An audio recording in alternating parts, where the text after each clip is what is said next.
வணக்கம் மக்களே, நான் உங்கள் விஜய் ஆதிஷ். இன்னைக்கு நம்ம இந்த வீடியோவில் அடுத்த ட்ரேட் ரூமரை பற்றி பார்க்க போகிறோம். அண்ட் இந்த ஒரு ரூமருக்கு வந்து ஏதாச்சும் ஒரு ஸ்ட்ரென்த் இருக்கா, அதாவது இந்த ஒரு ட்ரேட் ரூமர் வந்து நடக்கதா வாய்ப்பு இருக்கா அப்படின்றத பற்றி பார்ப்போம். என்ன ட்ரேட் ரூமர் சொல்கிறாங்க அப்படின்னா, இஷான் கிஷன் வந்து மும்பைக்கு போகிற மாதிரியும் தீபக் சேர் வந்து சிஎஸ்கேக்கு வரா மாதிரியும் வந்து சொல்கிறாங்க. ஸோ இந்த ஒரு ட்ரேட் நடக்குமா நடக்காதா, நடக்கிறதுக்கு என்னென்ன பாசிபிலிட்டிஸ் இருக்குது அப்படின்றது தான் இந்த ஒரு வீடியோ ஆக்சுவலாக. பட் இது வந்து எப்படி ஃபார்ம் பண்ணியிருக்காங்க அப்படின்னு பார்த்தீங்கன்னா, இந்த ட்ரேட் ரூமர் இப்போ மும்பைக்கு வந்து 2 ஏதோ கோடி தான் வந்திருக்கு. இதை வச்சு அவங்க ஆக்ஷனுக்கு வந்து போவாங்களா அப்படின்ற ஒரு கேள்வி வந்து இருக்கு. இது இவ்வளோ கம்மியாக வந்து பர்ஸ் வந்துட்டு மும்பைலாம் எடுத்துகிட்டு போக மாட்டாங்க அப்படின்ற மாதிரி சொல்லிட்டு இப்போ என்ன சொல்கிறாங்கன்னா, சிஎஸ்கே கிட்ட தீபக் சேர் வந்து மும்பை அனுப்பி விட்டுருவாங்களாம். ஓகேவா? அண்ட் அந்த ஒரு அமௌண்ட் வரும் பார்த்தீங்களா, ஒரு 10 கோடி சம்திங். அந்த அமௌண்ட் வந்து எம்ஐயோட பர்ஸில் ஆட் ஆகிடுமா. ஸோ மேபி அதை வச்சு ஆக்ஷனுக்கும் போகலாங்களாம். அப்படி இல்லைன்னா இன்னும் ஒரு ஏதாச்சும் ஏதாவது ஒரு ட்ரேட் மாதிரி பண்ணி இஷான் கிஷனை உள்ளே கொண்டு வருவாங்க அப்படின்ற மாதிரி வந்து சொல்லப்படுது. இந்த ஒரு விஷயம் நடக்குமா அப்படின்னு கேட்டிங்க அப்படின்னா, மொதல் விஷயம் இது எல்லாத்தோட ஆரம்ப புள்ளி அப்படின்றது இஷான் கிஷனோட ட்ரேட். இஷான் கிஷன் வந்து எஸ்ஆர்ஹெச் விடுவாங்களா அப்படின்ற ஒரு கேள்வி இருக்குது. இஷான் கிஷனை கண்டிப்பாக எஸ்ஆர்ஹெச் வந்து விட மாட்டாங்க.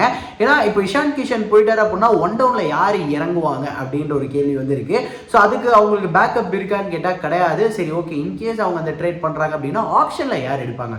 ஆப்ஷனில் வந்து உங்களுக்கு விஜய் சங்கர், ராகுல் திரிபாட்டி, தீபக் கூட தான் வந்து இருப்பாங்க. அவங்கள நீங்கள் எடுப்பீங்களான்னு கேட்டால் கிடையாது. பட் ஒரு விஜய் சங்கராக இருக்கட்டும், ராகுல் திரிபாட்டியாக இருக்கட்டும், இவங்களாம் ஆல்ரெடி வந்து எஸ்ஆர்ஹெச்காக விளையாடி இருக்காங்க. அவங்க எந்த காலத்திலேயோ ரிலீஸ் பண்ண பிளேயர்ஸ் தான் இவங்கெல்லாம். ஸோ திருப்பி ஆப்ஷனுக்குலாம் போக மாட்டாங்க இந்த பிளேயர்ஸை வாங்குறதுக்கு. அண்ட் இன்னுமே அவங்களுக்கு வந்து பர்ஸ் வந்து நீடடா எஸ்ஆர்ஹெச்சுக்குன்னு கேட்டால் ஆப்வியஸாக எஸ்ஆர்ஹெச்சுக்கு வந்து பர்ஸ் வந்து தேவை. ஏன்னா அவங்களுக்கு இன்னொரு நல்ல ஒரு ஃபாஸ்ட் பவுலர், நல்ல ஸ்பின்னர்ஸ் வந்து தேவை. இருக்கிற 2 ஸ்பின்னரே அமைச்சிட்டாங்க.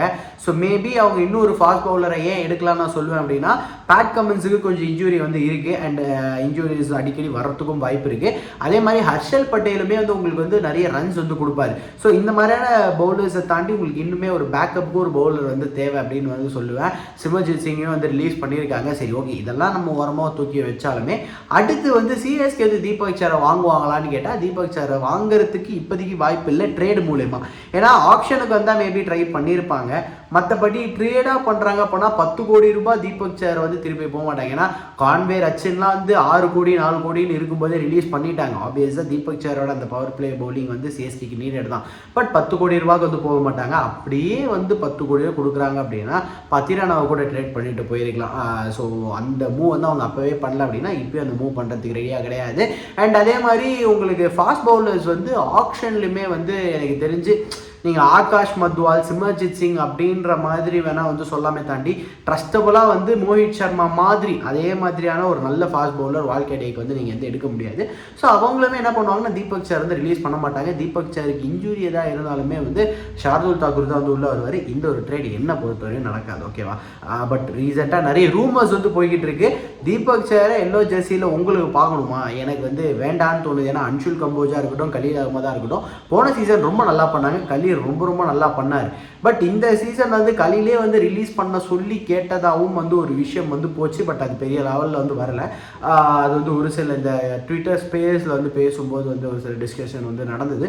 பட் எண்ட் ஆஃப் தி டே இந்த ஒரு ட்ரேட் வந்து பாசிபிளே கிடையாதுன்னு நான் நினைக்கிறேன். நீங்கள் இதை பற்றி என்ன நினைக்கிறீங்க? அண்ட் இந்த ட்ரேட் வந்து வர்த்தா இல்லையா? இதை பற்றி ஏதாச்சும் உங்களுக்கு ஐடியா இருந்தது அப்படின்னா மறக்காமல் கமெண்ட் செக்ஷனில் கமெண்ட் பண்ணிட்டு போறீங்க நீங்கள்.